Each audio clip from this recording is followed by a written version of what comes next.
Look, no disrespect to Michael Phelps, but for me, the story of the Olympics was Usain Bolt. He completed his triple-triple, winning the 100, the 200, and of course the 4x100 meter relay for the third straight Olympics. Gave us one of the more memeable photos of all time in internet history. And now the 9-time gold medalist joins us right now here on His and Her. Usain, thank you for joining us. I think you already know that you're a big deal, and I don't know if this got back to you, but Bob Costas thinks you are such a big deal that you've outdistanced Bob Marley. Bob Marley, what did you think about him saying that? For me, it's always big to even be mentioned in the same sentence as Bob Marley. So for anybody to say I've surpassed Bob Marley is just it's just massive, you know what I mean? Because I grew up listening to Bob Marley, you know what I mean? Yeah, and I'm certainly not trying to slight you at all, but you do know you're not bigger than Bob Marley, right? I know. All right, but one thing for me that's not up for debate, but it's nevertheless become the debate about whether or not you're considered the greatest Olympian ever. Do you consider yourself the greatest Olympian of all time? For me, I've put in a good application, I must say. You know what I mean? I've worked hard to be one of the best, not only in track and field, but just overall. So in every sport. So I've worked all my life to be one of the best, and I'm proud that I just accomplished what I set out to accomplish. So I'm really just proud of myself. Well, what isn't up for debate is the fact that you are the fastest man in the world. So what's it like to walk around day in and day out carrying that label of being the fastest man in the world? For me, it's great. It's a great feeling. At the start, I loved it, and now I'm really enjoying it because I can see my friends or anybody, and one thing I can say, listen, I'm faster than you. Do you know that? So I make fun of my friends all the time about that, and it's always just been great. Yeah, do your friends, do they try to race you? I know you raced some people at ESPN years ago, but do your friends, do they try to like talk trash like they can actually beat you? Nah, no, my friends don't do that, but everybody else on the streets that I see always trying to race me. That's one of the biggest questions I always get, like, you want to race? Let's go. Like kids, especially kids, they always feel like they're faster than me. So it's always just fun and games. It's always just a great feeling. Now, do you show them up? Do you say, okay, so since you asked, let me just embarrass you right quick? No, sometimes. Depends on how old the kid is. If it's a young kid, then I'll let him win. But if it's an older kid, I was like, nah, I got to let you know, it's no game. You know what I mean? So it depends. So you're not out here trying to race any grown folks. I got you.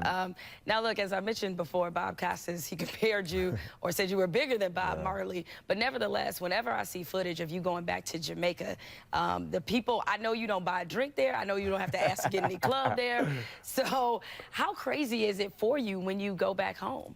For me, it's always great. When I go home after a big championship, it's just always a great feeling because the amount of love I get from my people there is just magnificent. Most of the times I try to stay in as much when I just go back home because I know everywhere I go I'm going to just get a lot of love. Everybody wants to take a picture, but just want to touch you, have a conversation, you know what I mean? So I definitely try to stay in as much as possible, but it's just always just overwhelming, and I really love that they give me so much love and respect. Speaking of your people, I heard, or rather I watched your mom talk about how she's ready for you to settle down. You know, I read tabloids. I see that you had a fun summer. But nevertheless, is the fastest man in the world, are you really ready to kind of slow down in your social life? I think I'm just getting serious with my girlfriend. I think we're definitely at that point where I'm getting serious. But for me, I never try to rush into anything. I take my time, and my parents were together for a long time before they got married, so I know that I have time. If we were meant to be, then it will be. So I'm just taking my time, but I always try to enjoy life as much as possible. All right, so are you ready to have kids and all that? Because your mom seemed like she was waiting for some grandchildren. Yeah, she's pressuring me on this grandkids thing, so I think that will happen soon. It's because she keeps pressuring me. Every day she keeps asking me. All right, well, she probably won't stop until you have one. I think so. I'm sure you're aware by now that your smiling photo became, you know, it basically crashed the internet. Yeah. How often do you look at that smiling photo and smile? I see it a lot. I get tagged in all of them, all different type of memes. So for me, it was an amazing time. And it wasn't even on purpose, you know what I mean? So for it to happen, it was just magnificent. They just caught a good picture, and it was all fun. You know what I mean? It was a brilliant one. Do you even remember what you might have been thinking in that moment? I was actually, when I was running, I remember before I went out, that my agent said, listen to me, remember that Degrassi's in your race and he runs just like you, so at the end he's going to be coming. And I remember running, I got to about 70, so I was looking to my right, and then it popped into my head like, yo, remember Degrassi. So I looked around and I saw him, I was like, all right, I'm good, and I smiled. And the guy just got the picture at the right time, and then it just went out, you know what I mean? So that's all. Yeah. Well, before I get you out of here, I'm sure you've also heard about many people, especially in the States, sort of wondering what you would be like on an NFL football field. You got any interest in maybe picking up some pads? Nah, definitely not. I think it's a contact sport, and I'm not really a fan of contact sport. So I'll just stay on the sideline and watch, but I really enjoy watching the sport, though. Look, if they send you on the go route the whole time, that's like what you they have keep to saying. That's what they keep saying. Yo, the go route, just catch it. Just catch it. That's it. Like you tell you what, you won't get hit if no one can catch you. That's kind of the way it works. That's what they keep saying to me. Like, yo, if you catch, then you go. You have no problems. I gotcha. Well, look, Usain, continue to enjoy yourself on Bristol's campus, and of course, enjoy your time off, I assume. And for sure. you know, I'm sure your girlfriend will be happy to have you to herself for now. Thank you very much. All right, let's turn our attention to somebody who may have had one of the best summers ever. Allie Raisman took home a gold and 2 silvers from Rio, and since then she has been everywhere, hanging with LeBron, Aaron Rodgers, John Legend, throwing out first pitches, appearing on the VMAs, Lip Sync Battle, which is my show. Love that show, so I'm super jealous. The Tonight Show, but of course, we know her career isn't complete, or her summer. I guess it's fall now, technically. I know this is the highlight, being here on His and Hers. Just lie to my face and go with it. She's like, no, it is. Thank you so much for having me. Thank you for being here, and that was good. See, you smiled, you performed. Now I see why you're so good at what you do. But as I mentioned, it's been such a crazy experience for you. Excellent Olympics, obviously. What's been the most surreal part of this entire journey for you this summer?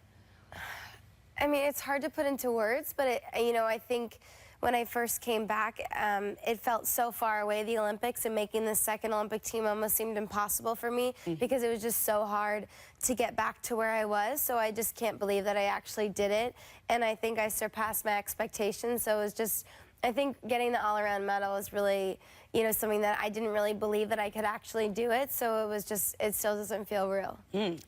Well, I mean, look, I'm not nearly on the level of fame that you are, but I know that sometimes, you know, when you're on a platform that you're on, that you're always amazed and surprised by who's a fan of you, right? And one of the people who's a big fan of yours, Raiders tight end, Colton Underwood, because didn't he approach you about a date or put it out there about a date? Did you guys actually wind up going on this date?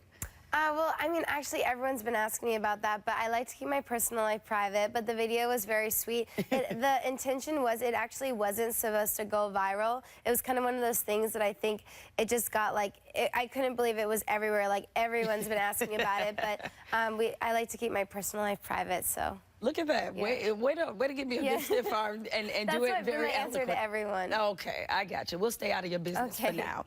But you grew up in Massachusetts, correct? Yes. You're also a big Patriots fan. What advice did Tom Brady give you prior to making the Olympic team? Well, I saw him, I think, about almost like a year and a half before the Olympics. So, you know, he just said, you know, we were kind of laughing and joking about how we're both considered old for our sports. So it was just kind of interesting, you know. I was 21 at the time. I'm not exactly sure how old he was, but it was just interesting. He was amazed that at 21 years old, I was considered old for gymnastics. So we were kind of talking about that. But, I mean, he's really, really nice, very sweet, and obviously wishing him the best this season. Yeah, it is crazy that in your sport that you're considered to be old, as you said, but you're in your prime. So does that mean 2020, you're back? Yes, that's the goal right now. I'm definitely going to take a break. You know, I haven't really had much time to even relax yet. We're on tour right now. We're actually performing at the Staples Center tomorrow. So I've been traveling like crazy. I slept on a tour bus last night. So it's kind of living the rock star life. So it's been fun. But after this, definitely going to take a couple of months to relax, spend the summer in the Cape with my family, and then come back to train. training at the end of the summer. All right, speaking of your family, your parents have become a bit of an internet sensation for how nervous they get during your competition. So who gets more nervous, you or them? Well, I mean, I get really nervous the months leading up to it, but I think in the moment they're more nervous than me. Because Your mom looked in agony. Yes, she looked like she's going to throw up. They're very, very happy that it's over. And, you know, just because they know how hard that I work and they know how much goes into it. But, you know, I think just like any parent, all parents can relate because you just want your kid to do well. You love them so much. You see how much they work hard for it. But in the moment, for me, it's more like I spend so much time worrying that in the moment I'm like, I just have to give it my all and do my best to enjoy the experience. I've worked so hard that I deserve to have a good competition. Yeah, one of your teammates, was speaking about enjoying the experience, didn't seem to necessarily enjoy her Olympic experience, and that's Gabby Douglas. She took a lot of heat on social media for God knows why. It seemed to be very nonsensical, but you guys really rallied around her. What made you guys decide to kind of come together and provide such support for her as she was going through all this?